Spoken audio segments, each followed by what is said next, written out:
look now at one fallout from the real estate collapse. Financial disputes clogging the courts.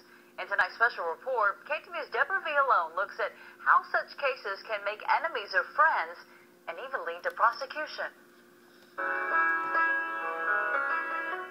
Mitch House is a composer and writer whose entertainment career didn't prepare him for what he's knee-deep in now. His dining table is a mass of legal documents, and it all stems from a friend in tax trouble asking him for money. His wife's going to leave him if they lose their house. Could I give him a loan for about 120 grand? You know, he'll refinance the house in 45 days, pay off the tax liens, pay me back. Instead, it's been how many years? 5. House tapped his own home equity for $100,000, then more over time, ultimately writing a long list of checks, always with payback promised around the corner, then learned after maxing out at almost $300,000 that his friend could never have refinanced the home he was in. He was a renter.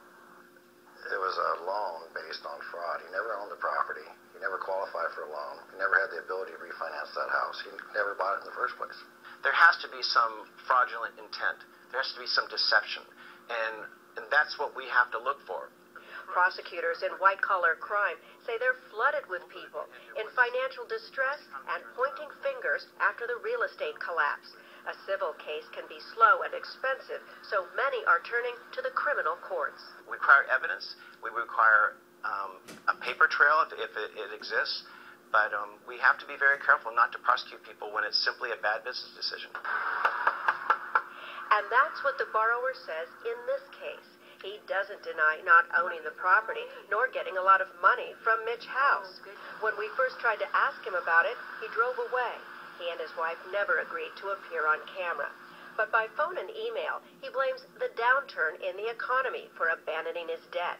Says he wishes things had turned out differently, and insists it's ridiculous to make him into another Bernie Madoff. But It could have been me. this Walnut Creek doctor says the same man came to him for money also, about the same time, but he refused. If the loan went bad and he didn't make his payments, guess who they're going to come after? Me. I probably would have lost my house too if I'd co-signed the loan with him. Mitch House is now losing his home of 20 years to foreclosure. Well, that's the kind of boat it's at. Is that a pirate ship? But determined to recover his funds for his son, if not for himself. Your choices of medication or chemo or whatever.